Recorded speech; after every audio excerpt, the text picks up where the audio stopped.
Hi everyone, welcome to the second part of our test review, getting ready for Friday's test. Real quick, I got some feedback today that I talk really fast in my videos, so I'll make a concerted effort to speak a little bit more slowly, and I hope it works better for you.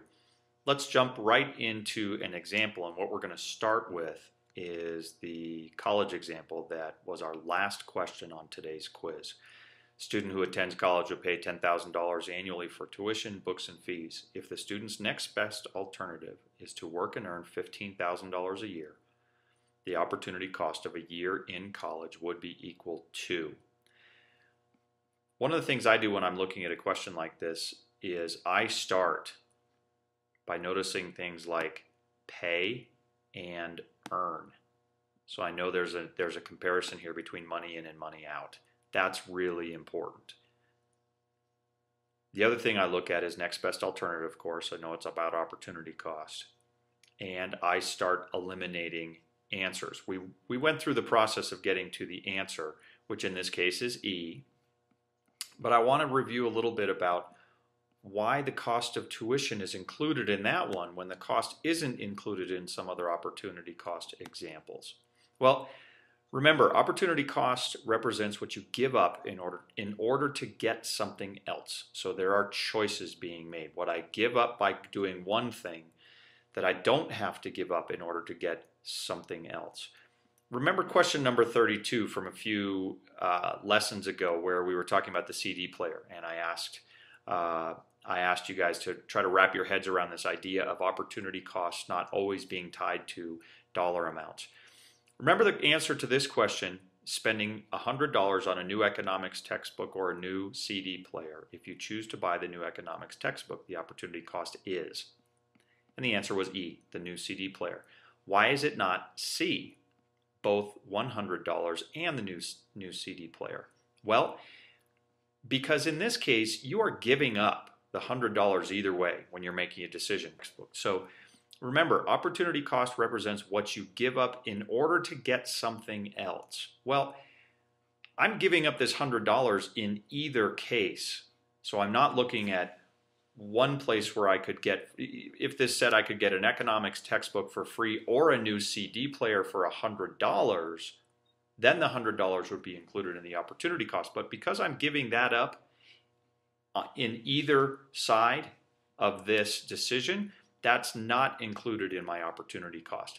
Let's go back to then question 39 about this college tuition. So thinking about this and the fact that I was giving up $100 either way, so it's not included in the opportunity cost, let's think about this college question.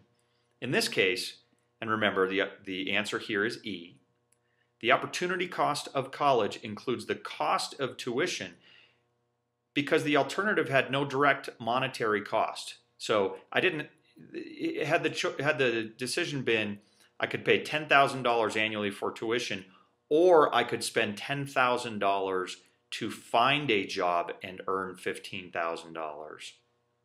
Then the $10,000, it would cancel itself out. Let's say I had in this example $10,000 in headhunter fees or something like that. But here, I'm not giving up any money in the decision to go get a job. So no money given up. And in fact, the choice to take a job includes a monetary benefit, the income that I was earning. So again here, if I'm scouring words, pay and earn. In fact, part of the benefit that I earn here is the $15,000 from the income. And I'd say just generally speaking, if people are talking about jobs, talking about hourly wages, think about the benefit in terms of the money that they earn in the course of completing that job. Okay, here's another example. You could attend college A that costs $10,000 or college B that costs $15,000. What is the opportunity cost of choosing to attend college B? Is it $10,000, $5,000? There is no opportunity cost because either way you are attending college. $5,000 worth of something else plus the opportunity to attend college A, or $25,000, basically the sum of those two. Go ahead and pause the video, think about it, and come back and we'll discuss the answer. Okay, the answer to this is D. And why is it D? Well, prices are different. My opportunity cost includes the decision to spend different amounts of money. So the opportunity cost in choosing college B includes $5,000 of additional resources, because those are $5,000 I wouldn't have had to spend had I chosen college A. So again, here, prices are different. You are foregoing $5,000 more worth of alternatives in order to choose college B. If both were 10, then no monetary opportunity cost would have been associated with this choice. Sorry, I just got that misspelling. Okay, let's take another example. You have one scarce hour to spend between studying for an exam or working at a coffee shop for $6 per hour, or mowing your uncle's lawn for $10 per hour. If you choose to study, what is the opportunity cost of studying? Is it $6? Is it $16? Is there in fact no opportunity cost? Is it $10 or $4? Let's pause. When you're ready, come back and we'll check out the answer. Okay, the answer is A. And the answer is A because when given more than one alternative choice, so here there were three, right? I could either study, I could work at the coffee shop, or I could mow my uncle's lawn. When you're given more than one alternative, you always look at the value of the next best option. Next best defined by the benefit, and per the prior example, I talked about the dollar cost associated with work usually being the valuation of the benefit. It's $10. Okay, here's another example.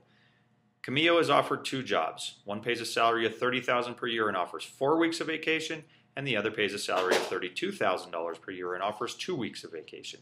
What is the opportunity cost for Camillo of taking the job offering $32,000 per year? And I don't need to read through all these for you, you can see them. Go ahead and pause, think about it, come back, and we'll discuss the answer. The answer is C, because Camillo is not giving up any salary to take the higher paying job. This is a tricky one. Again, always read the question very, very carefully. I actually misread this one the first time. Camillo is not giving up any salary to take the higher paying job.